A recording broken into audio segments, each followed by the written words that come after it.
Didn't need more fancy hardware. In this weather, a lot of it didn't even work. The High Command understood. There was only one way to take ground.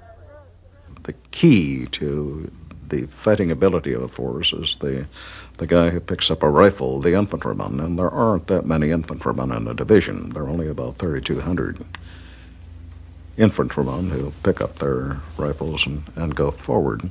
From Normandy to Bastogne, I would guess probably our rate of casualties and this type of thing, I have heard the figures of anywhere from 250 to 300%.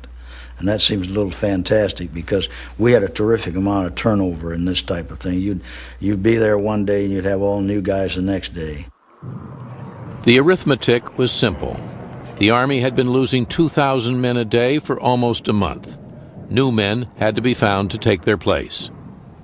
Physical standards were lowered, training cut short. Many of the recruits were just out of high school. They were ill-prepared and little encouraged. As one assigning officer was fond of telling them, "Most of you aren't coming back. Just as well get used to it now." They were suddenly loaded into trucks by the numbers and sent off to a division somewhere. And particularly in the Battle of the Bulge, we had men who were sent in as replacements, joining a unit. Sergeants got to know their names before they were wounded or killed the next day. We really didn't get to know them. We just kind of tolerated them, so to speak. And as I look back on it now, I realize that we probably treated them pretty shabbily, and I feel sorry for them. A lot of them were killed, and we never even knew who they were. Somebody said, "We got a couple of casualties. Who are you? Who were they?" And they said, "Oh, a couple of new guys. I don't know what their names are." So somebody had to check the dog tags to find out who they were.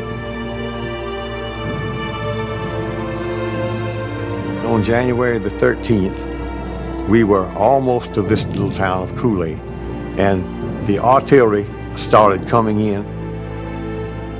I had at least 15 of my new men that I knew the names on paper, but I hadn't put the name and the face together yet, because I only had them a week or 10 days.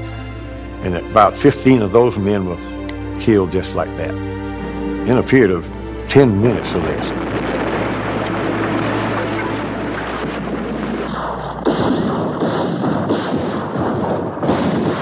The Americans were taking back the Ardennes one small town at a time. First, gunners blanketed the towns with artillery. Then the ground soldiers came out of the woods on foot and in tanks, shooting as they went. When GIs fought their way into a town, the civilians were never in sight.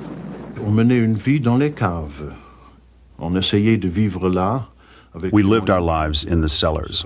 You tried to live there, with the means you had, with what you could get to eat. I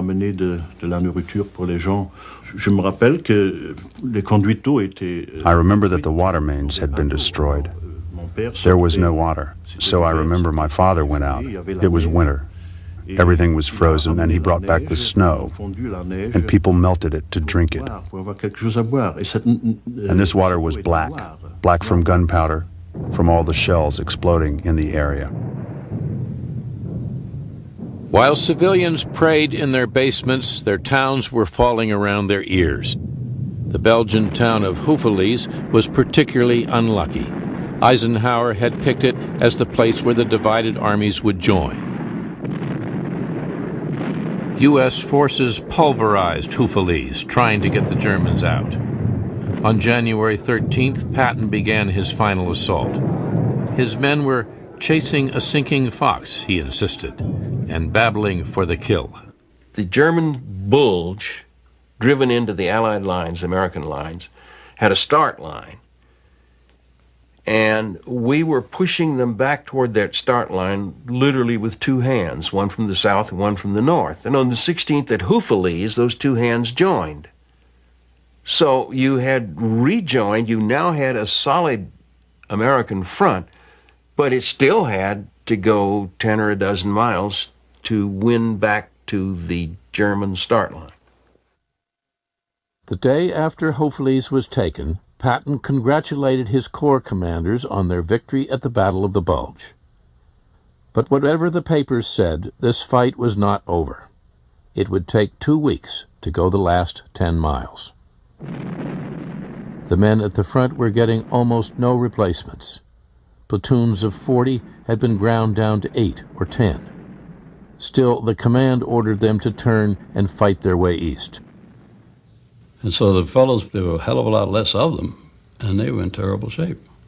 Boston guy McCarthy was suffering from both dysentery and upset stomach, and he was throwing up, he was working both ends, and he got awfully weak. And in one attack they went into, he was a sergeant. He passed out right in the middle of the attack. His guys took him over to a haystack, pulled it apart, put him in it, packed him down to keep him from freezing, finished off the attack, and came back and got him later on. It was very tough. They wouldn't send him back. He tried to go back. Nothing sent you back, except big holes, or dead. The first quality of a soldier, Napoleon said, is constancy in enduring fatigue and hardship. Courage is only second. In the final stages of the Battle of the Bulge, the men on both sides were spent. Their army's resources dwindled. All that was left was survival of the most primitive kind. The German troops were in tatters, but they kept fighting. If they tried to surrender, they'd likely be shot. German dead were left to freeze where they fell, past the point of pity. American soldiers sat on them like logs to eat their rations.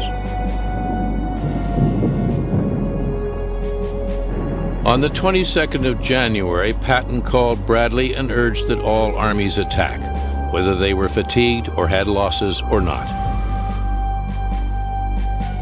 Blood was so short that American field hospitals had to bleed healthy enlisted men. Penicillin was recycled from urine. The instructions to the doctors never changed. Throughout that fall and winter, they salvaged anyone they could and shipped them back to the front. Men who were wounded and were redeemable were in a very bad position. There's a kind of a merciless rule about sending them back in if they're able to go.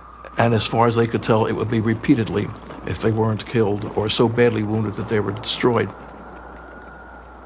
It's very hard to forget the expressions in their faces. They have a kind of a hollow-eyed, lifeless, slack-jawed expression, and they almost don't see you as you go by.